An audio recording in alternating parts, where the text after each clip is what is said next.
It gives me great feelings of optimism at all times, knowing that so many kids still, no matter what's going on, they're still practicing kindness. The ripple effect of it, of kindness, is super powerful.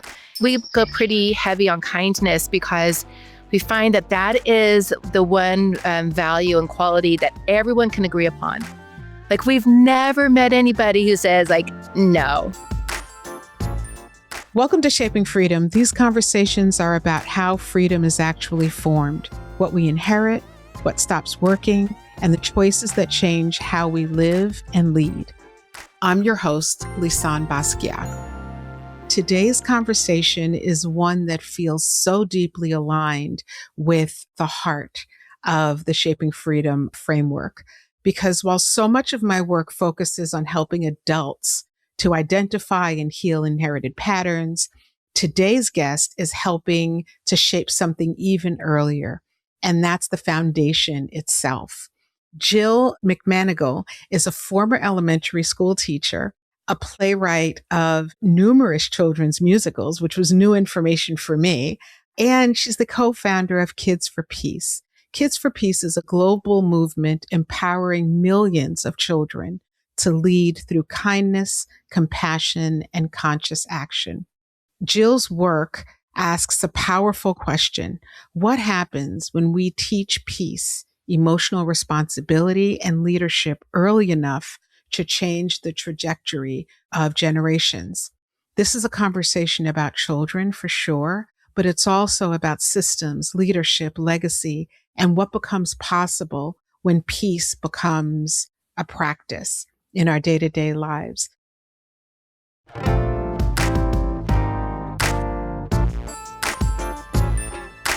First of all, I was thinking, I often think how much fun it would be for me to actually record my interviews outside. And so we'll see how this works out. And I don't know, may not be the worst thing in the world. I would enjoy it, actually. As long as we don't mind the birds chirping. Not at all. And actually, birds chirping is a great positive thing. So more chirping birds. Jill, welcome to the Shaping Freedom podcast. I'm so excited for this conversation. Thank you so much for having this opportunity to talk and share and uplift the world even more. So I'm really excited. Yes, ma'am. Yes, ma'am. I want to talk before we get into the conversation about Kids for Peace. I want to know a little bit more about you, Jill.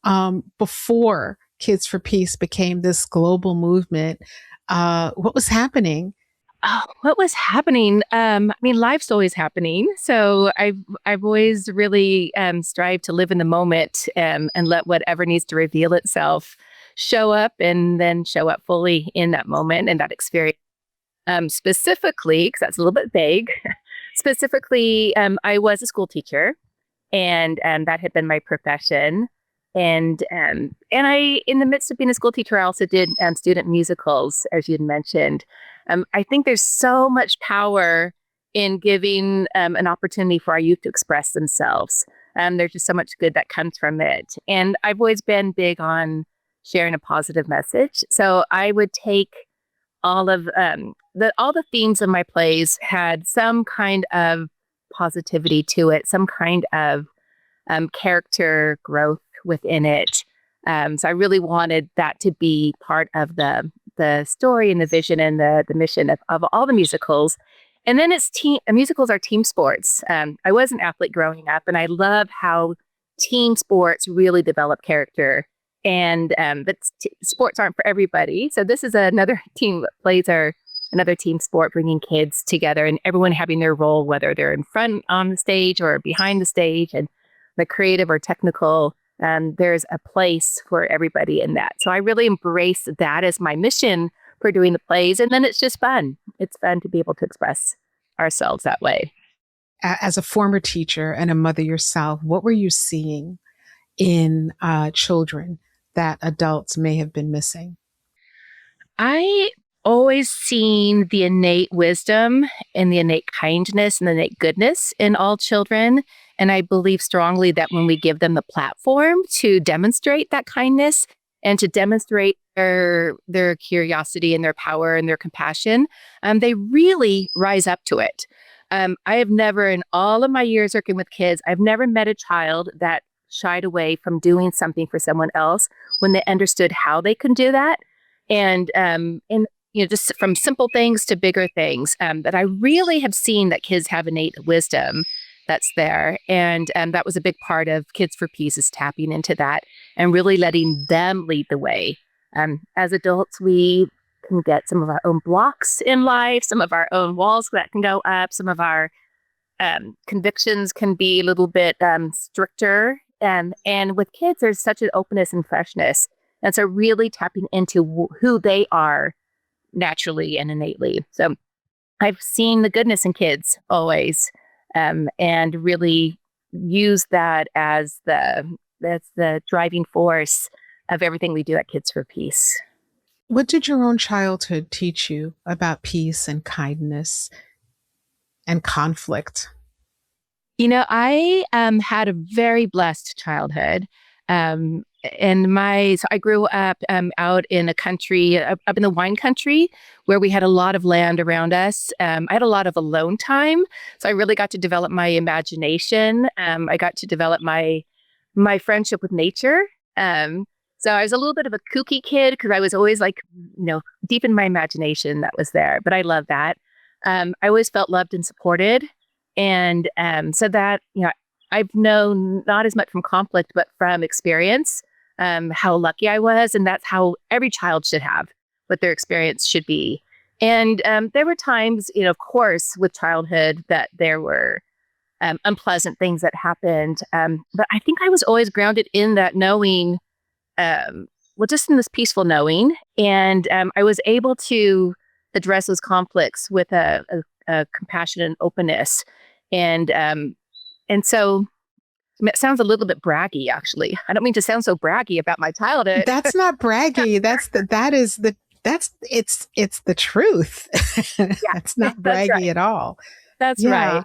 I've really been I want every child to know peace, and they should not have to create it, but they should know it deep within. And the more empowered kids feel, the more in control of their own life that they feel, and the more peace that they can know. So my child was super blessed, and I've been able just to take that feeling of peace with me and really be inspired to ensure that all kids can grow up with that experience.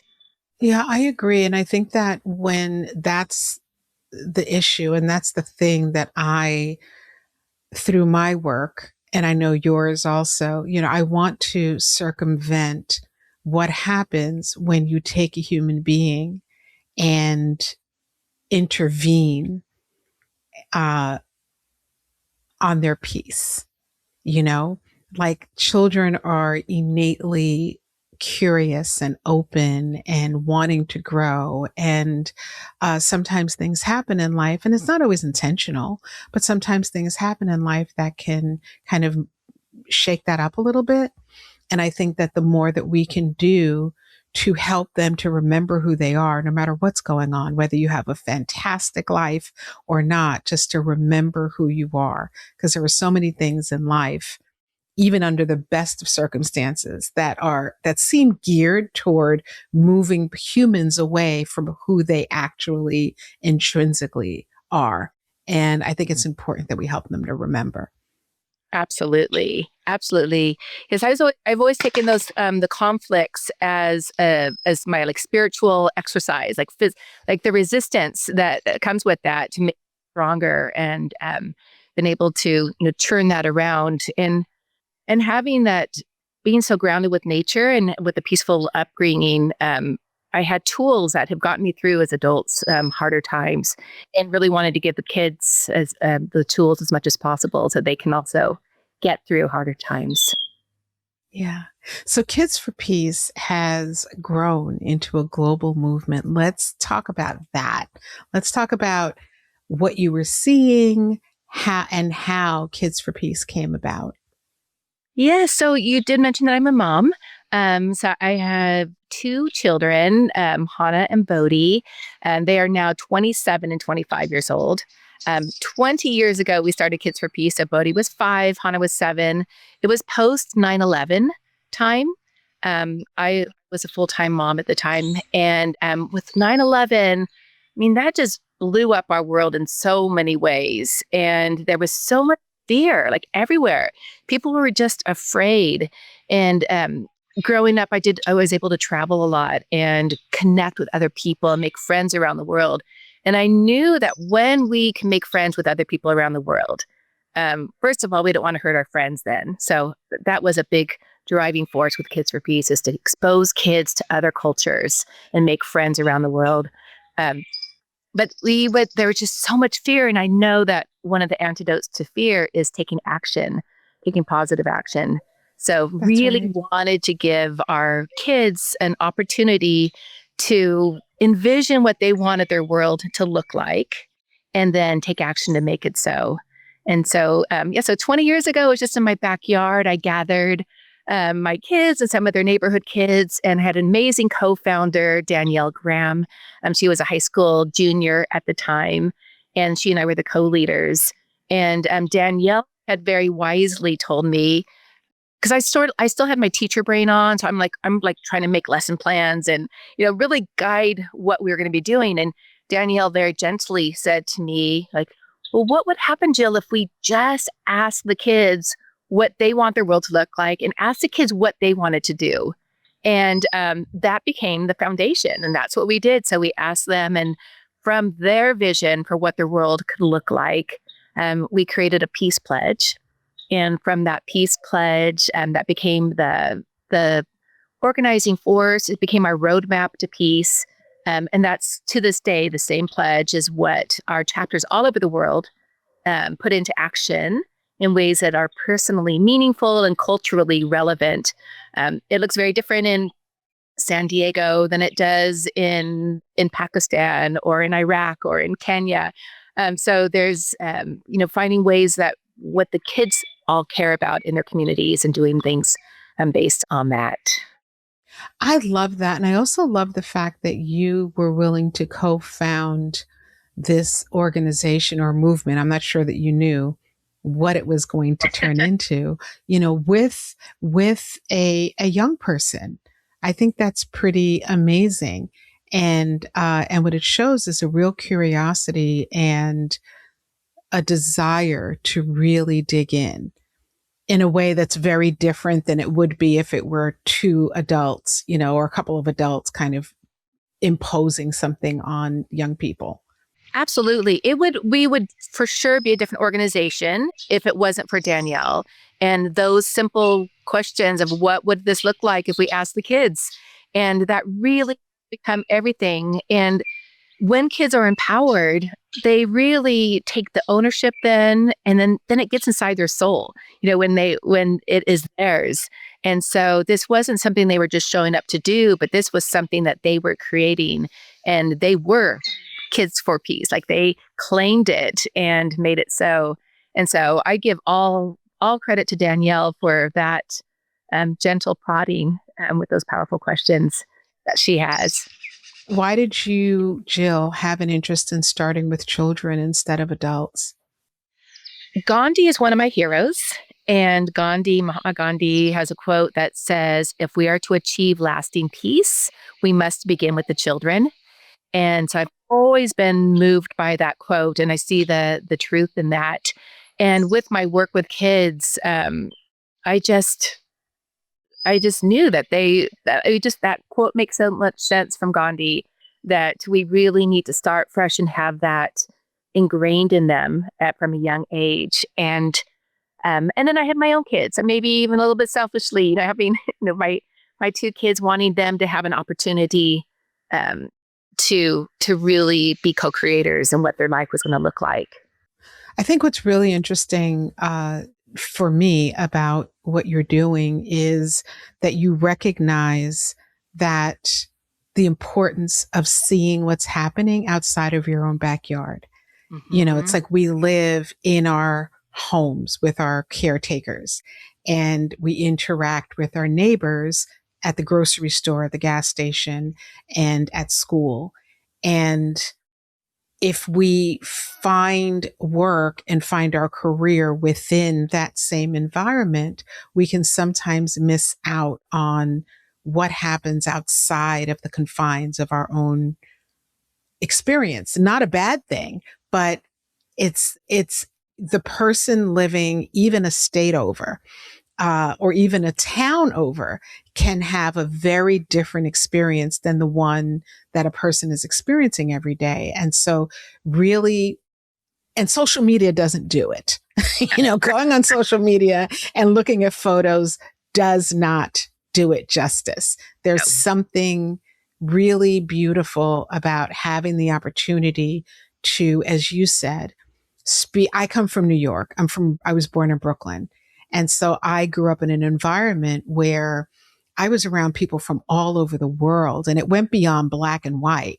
Like, it was people from every country in the world, every background, every experience.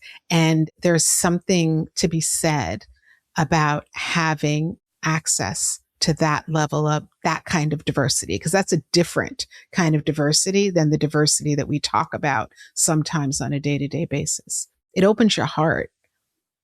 Yes, yes. That is the true gift, to be able to grow up in that environment. And then then curiosity really takes over, and then acceptance, and then the joy of all being together. And so many people don't start with that lead way. They really are, especially today, are starting from a place of fear that's ingrained in them, and it's just it doesn't have to be that way. So we're working as much as we can to have everyone start at this starting line with love and acceptance and curiosity and welcoming.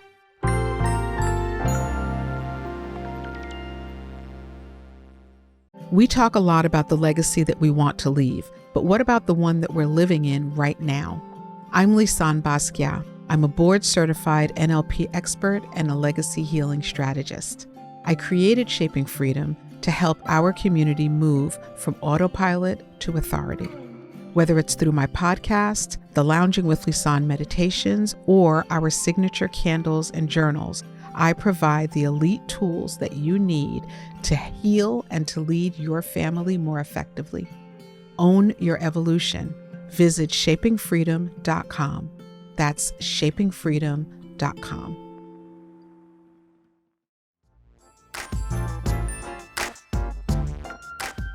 So I know you support children, and in what way do you support them? So we have a few different programs. Our biggest program is called the Great Kindness Challenge. And that is a kindness program. It started just at my children's school and two of our neighboring schools in Carlsbad, California. And that was, it's a program where kids get a checklist of 50 acts of kindness, and then they're challenged to complete as many as they can in 1 week. And there's a lot of brain science behind it of how we can get the kids to be firing their new brain stuff. Okay, I shouldn't try to talk scientific stuff at all. It's not my jam. Neuroplasticity and reprogramming. Yes. Yes. This audience understands that. Yes. Yes. But it's firing new good things in our brain when we do something over and over, especially something positive. So there's a science behind that. And then I always, I believe that in schools especially, if you have something where everyone has a way to be part of it, then it really can grow into this beautiful experience for everyone. And that's what it was. So no matter where people started on the kindness spectrum, there's some people that are just over the top naturally kind, and they live it clearly every day. There's some kids that, for whatever reasons, have been hurt and are even more on the bully spectrum there. And so everything in between. But the Great Kindness Challenge gives every child, no matter where they are, an opportunity, even a forced opportunity at first, to do something kind for someone else and to say, hey, that kind of felt nice. And so then they want to do it again. And they're also receiving kindness. And we have many stories of kids who had been bullied, and all of a sudden they're receiving kindness. They weren't expecting that. They're like, wait, this feels nice. So we built this whole program around that concept of giving every child an opportunity to practice kindness.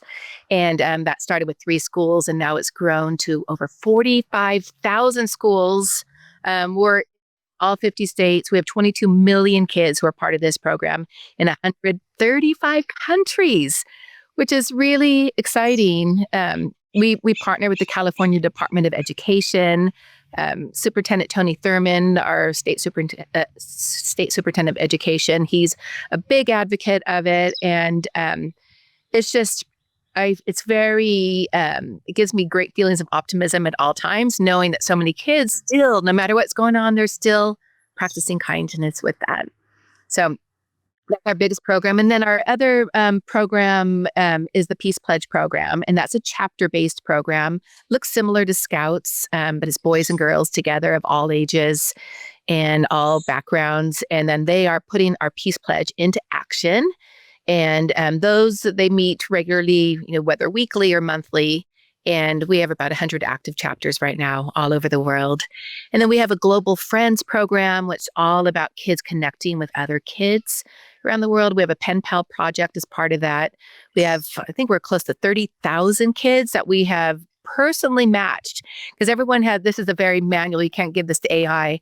You have to personally match every child for their safety and all of that. And we've matched over 30,000 kids who are writing letters, like the old fashioned, actually pen and paper, licking a stamp and sticking it in the post box. And so with that, we want to connect kids and learn about each other. So that's a project under our Global Friends. We've also built schools as our Global Friends. Kids, young children raise money. They're global philanthropists. They've raised over $80,000 for a school in Kenya that we build. We built a school in Pakistan. Right after Malala was shot, Malala Yousafzai, we built a school in Pakistan for girls. We built a health clinic in Liberia as response to the Ebola crisis. And it's all kids who do the fundraising. It's 100% funded by kids. So we give kids an opportunity to learn about their friends around the world and see how they can help their friend and then take action. And a little bit goes a long way when we all come together. So Global Friends. Then we have Care for Our Earth as a program, all about environmental sustainability, taking action. And then our other one is Community Builders. So it's all about local community, really doing what is right for their local community. That's there. Yeah. And a funny story about the Care for Our Earth. So one line of our Peace Pledge is, I pledge to care for our earth with my healing heart and hands. And when we were doing our first workshop, like our brainstorming workshop to figure out this Peace Pledge, the kids really kept coming back to doing something about the earth. And in my adult mind, I'm thinking, well, environmental stuff is for like those other nonprofits, for Surfrider Foundation or for Sierra Club or whatever. Like that, we're Kids for Peace. And so I just couldn't get it. And the kids are like, Miss Jill, if we don't take care of our earth, there's going to be no place to even have peace. Like, of course we have to. So they really pushed back hard. I'm like, good point. And so, yes, it's been part of our mission and our pledge from the get-go. Yeah.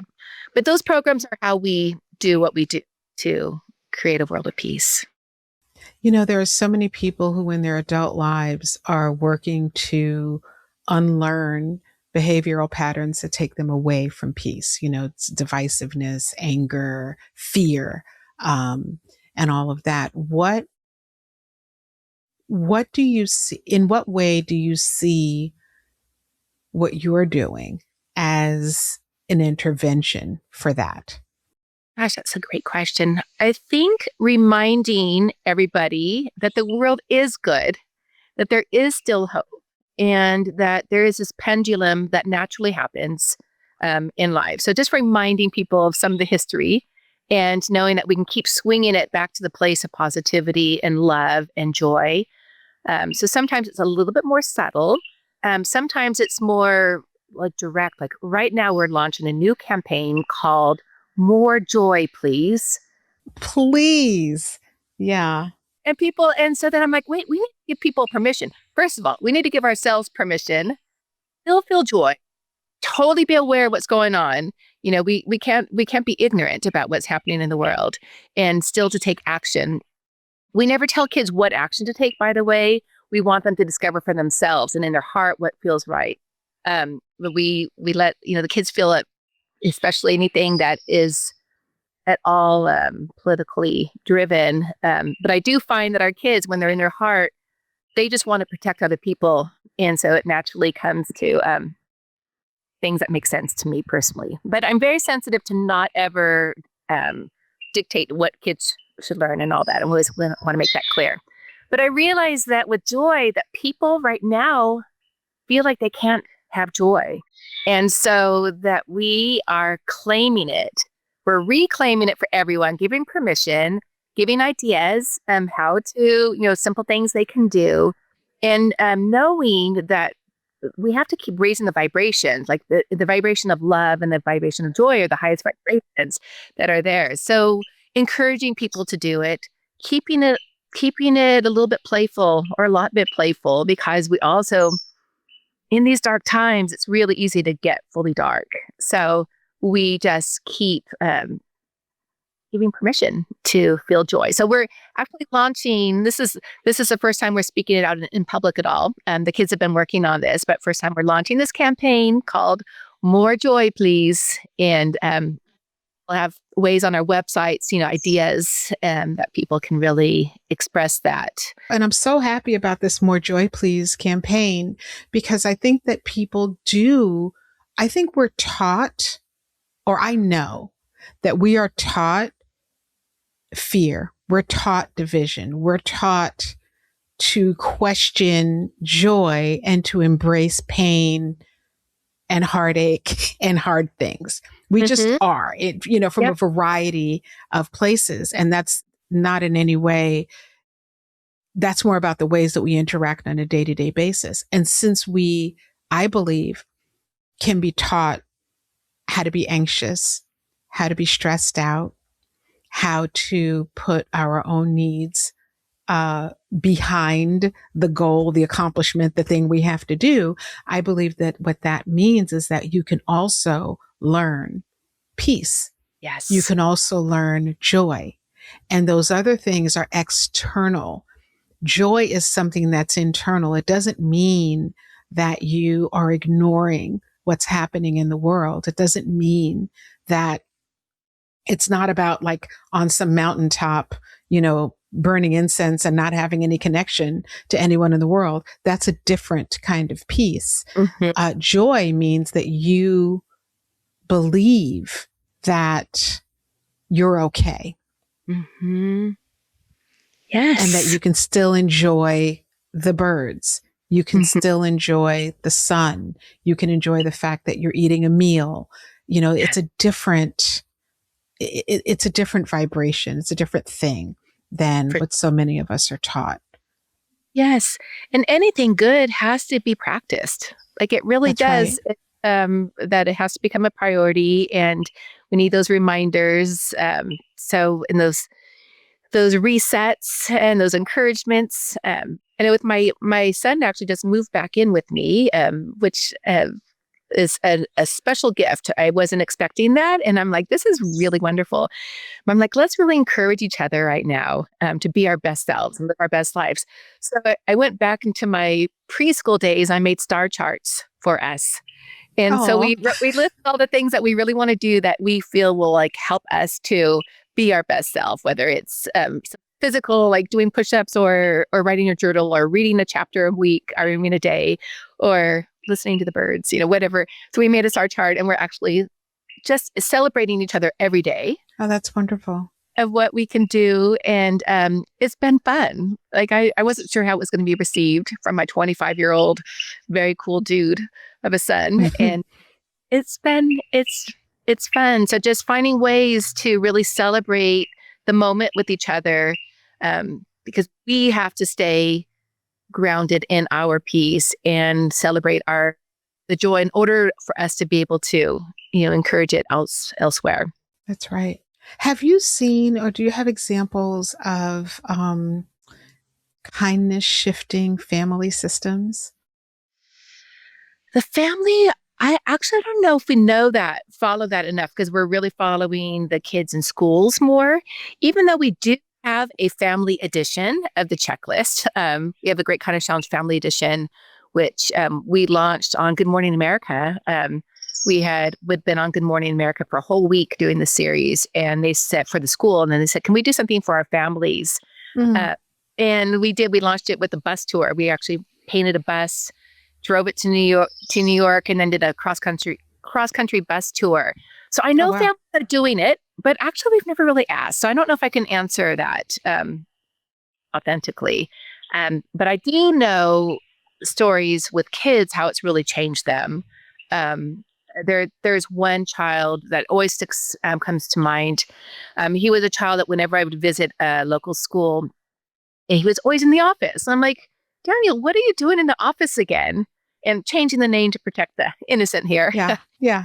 I am like, Daniel, why are you here again? And he's like, oh, I did this or I did that.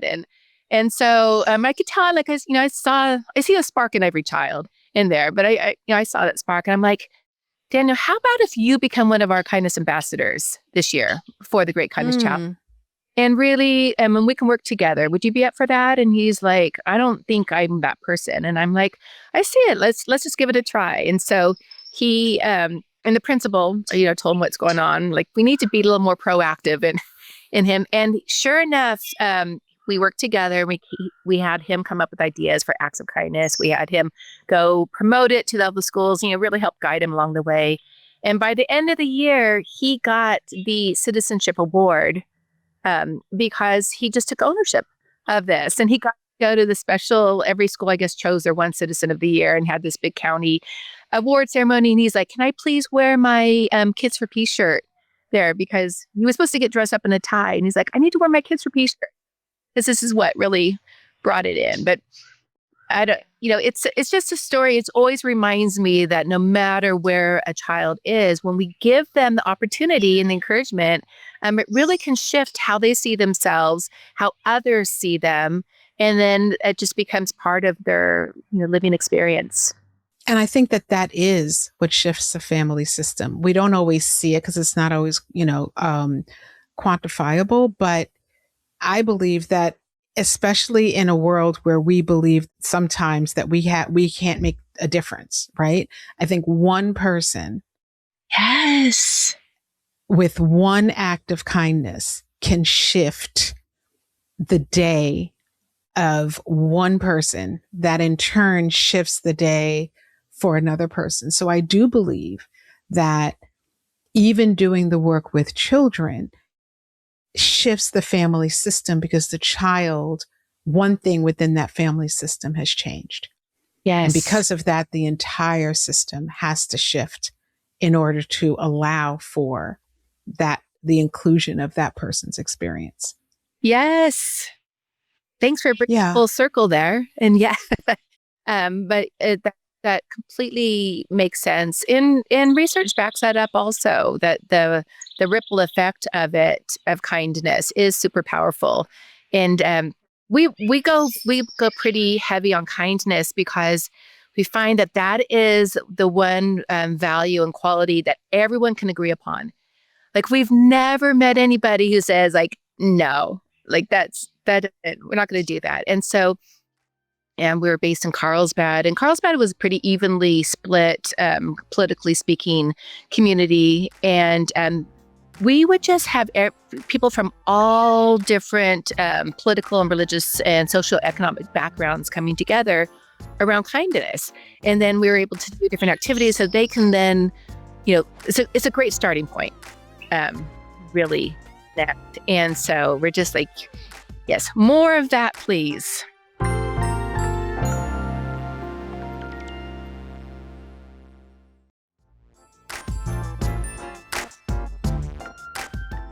How has founding Kids for Peace changed you as a mother? Oh, I think it makes me super, wait, I'm forgetting what the word is. Accountable. That's the word. It makes me super accountable. Early on, a funny story with Bodhi when he was probably 5, maybe 6, because he just was learning to read. So he probably had been in Kids for Peace for about a year now. 6 years old, we were driving along. We'd just gone grocery shopping at a car, and I was like rushing off to something else. And first time that Bodhi saw an unhoused person on the side of the road with a sign that said something like, please help, or help needed, or I'm hungry, or something. It was a sign that he was able to read, and he saw it first time. Mom, stop the car. And I'm like, what, Bodhi? He's like, the man needs help. And I'm like, Bodhi, we're going. And in my lifetime, I've already seen a lot of these signs. This is his first time. And he's like, Mom, we are Kids for Peace. We have to stop. Oh. And so, and I'm like, okay, so I stopped the car. So I turned to him. I said, okay, well, what do you want to do? What do you have? What do you want? And he's like, well, look at all this food we just got. We must be able to give him some of this.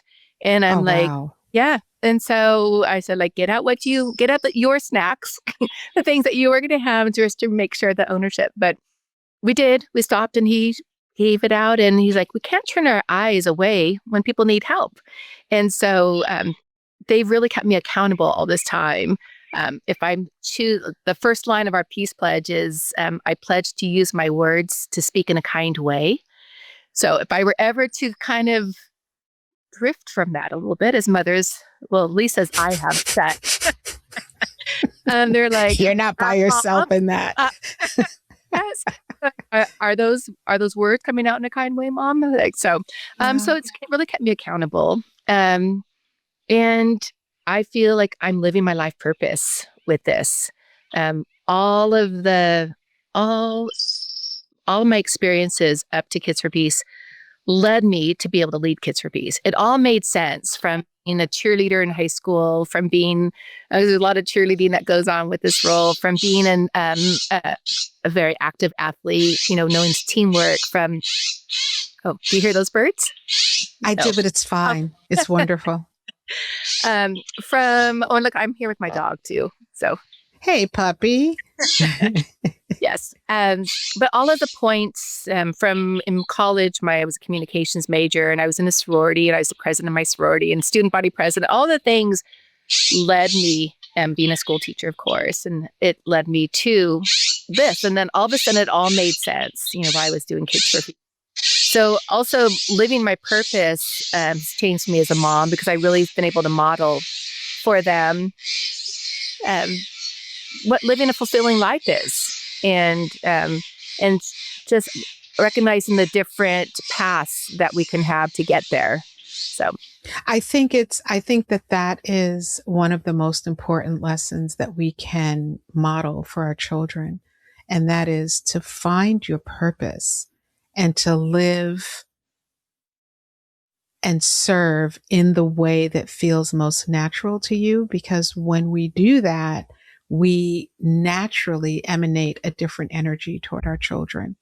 So I do think that taking care of yourself is one of the most powerful lessons that we can actually provide to our children. And we don't have to talk about it. Just do it because they see it and they feel it and they experience you as a person who has taken accountability for her life. Definitely. And I have a mom. I was married the first year, like right was starting. I was still technically married, but for the rest of the time, I haven't been. So I've raised kids as a single mom, and so I think it's also just as a woman being in her power, and I've really been proud to be able to model that for them as well. Yeah, it's important. And again, that's what we were talking about before, about one person doing whatever the work is that they need to do and the impact that can have on everyone that you encounter, including your children. And the young people that you work with through Kids for Peace, and everyone kind of having the opportunity to come together around the energy of helping and kindness and being impactful. That's a big deal. It is. And the people that are drawn to this work are just such lovely people. So it's just, Boy, like I thought that maybe by this point in my life that I might want to slow down a little bit. I'm in my mid 60s now, and I'm like, no, like especially the universe is like, Mm-mm. no, you got to get going more, pedal to the metal. The world needs it. We need it. The world needs this. The world needs more of this. And it's the counter. Sometimes we think, well, if I fight them down, no, it's balancing the vibration out. And so if the vibration is crappy because people are upset all the time and angry, then let's do more of the joy thing to kind of, that's the way to do it. Not, don't fight the anger, build the joy. You Yes. know? Yeah. I have some rapid fire questions for you. Okay. Kindness or courage? Kindness, but I think kindness is courage. So I say I go with kindness. Kindness. I agree. I agree. What does peace mean to you today, Jill? Peace. Peace is love. Peace is a full heart. Peace is staying hopeful. One lesson that every parent should teach their children. Believe in yourself. One thing that adults need to relearn from children. You also believe in yourself. That love is the greatest power of all. What does legacy mean to you? Passing on a world that is full of hope and joy and love. What's giving you hope right now? Our kids, in general, but very specifically, this new campaign that we're launching, the More Joy, Please. I'm really excited about it. Just giving this tool to others too, the tool and the permission for more joy. So knowing that people want to embrace that. Yeah. You've experienced incredible impact going from a backyard conversation to the global impact and movement that you have co-led. What is your vision for Kids for Peace? Where would you love to see Kids for Peace in the next, 10 years? So when I did start Kids for Peace with Danielle and my kids, I had no vision at all. Like as crazy as that sounds, I was just every day I'd wake up and say, use me however I need to be used for the greater good. And so all along the way, it has been kind of responding to what feels that the universe has been longing for.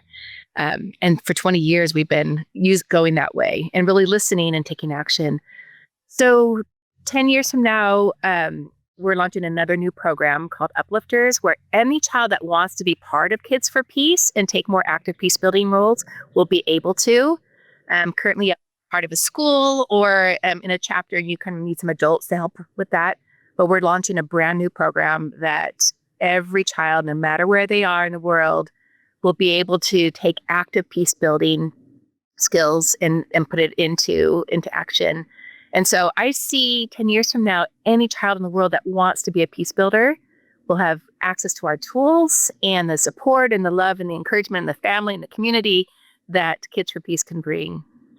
And how do, and this isn't rapid fire, obviously, how do you interact, or is it through schools only, or if there's a child someplace where either there's not a chapter or where their school hasn't learned about Kids for Peace, how can people get involved? So every school can be part of the Great Kindness Challenge, and that's an easy start. So they can, on our website, have access to signing their schools up or getting information for the school. As individuals, once we launch this new Uplifters program, that will be open to anyone, anywhere. So that's coming soon. We're still building that. It's going to be an online platform, but it will be, we'll have a lot of online forums where kids can connect with each other. So that's coming soon. So probably to sign up for our newsletter to stay updated on when that is launched. Okay. We do have our pen pal program though right now. If they want to sign up and get a pen pal with a child in another country or even in the States, in another state, they can sign up now for that. That is a free program. And so that would be a way that they don't want to, they don't have a local chapter, don't want to start a chapter until our episode starts. And how can we best support you? Thank you for asking that. um, so, well, first of all, taking on this new campaign, the More Joy, Please, and just sharing your joy with others. So that's something and everybody can do everywhere. Like, claim your own joy and do some random acts of happiness for other people. So that is one way. We're always looking for volunteers. We're always looking for financial support. That's where for our Uplifters program, we are waiting for some more financial support to really launch that the way it needs to be. So we're looking for donations for that. And then for the schools, if letting their local school know about the Great Kindness Challenge, we'd love to have every single school in the world do it, especially all United States. So to just ask your local school if they're doing the Great Kindness Challenge and just say, hey, check it out. It's a free program for schools also. So promoting that.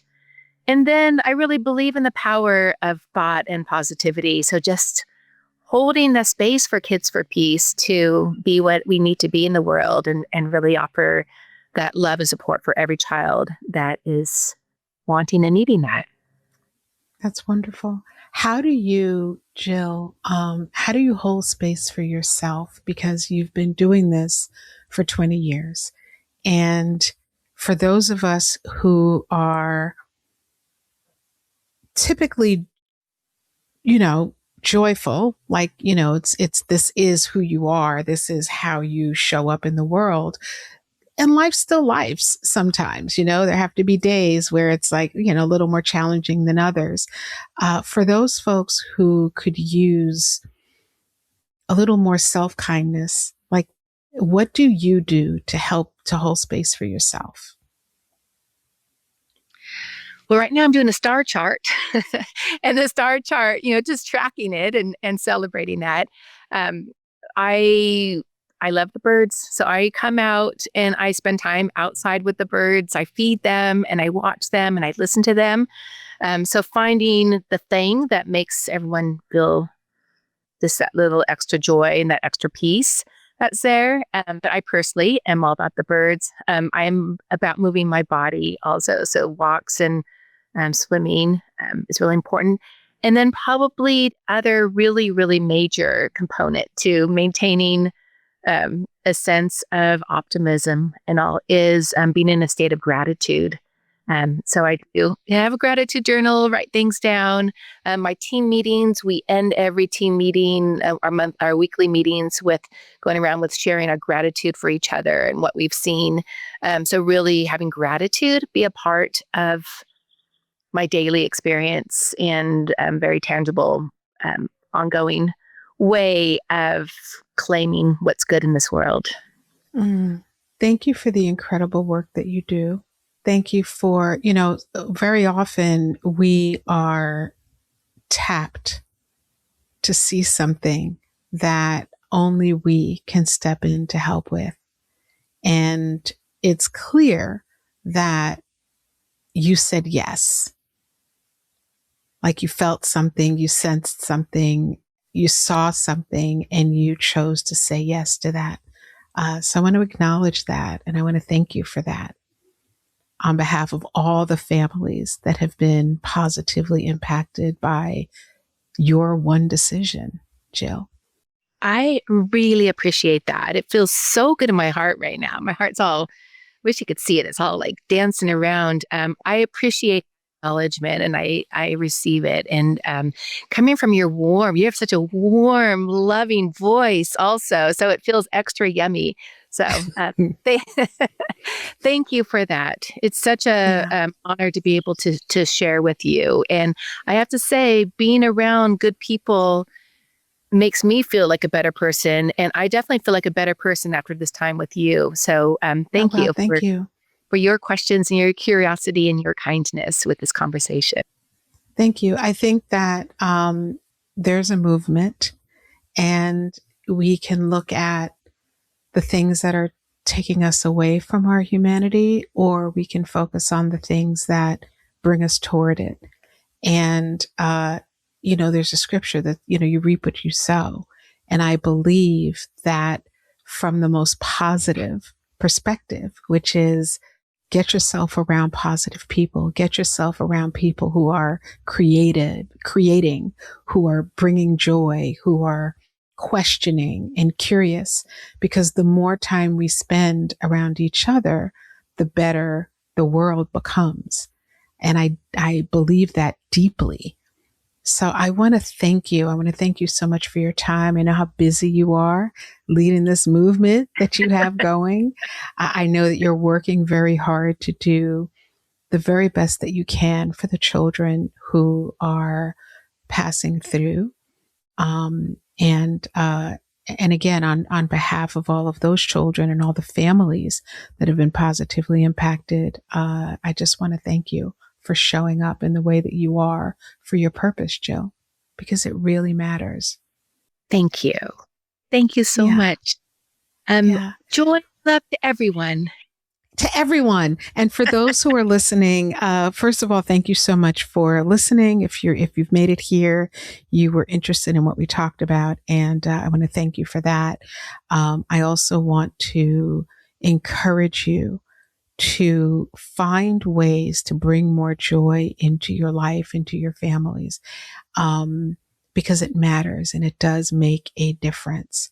And I also want to encourage you to find ways to support this organization in however way that you can. And if it's financial, donate to the organization. If it's bringing the programs to your school, do that.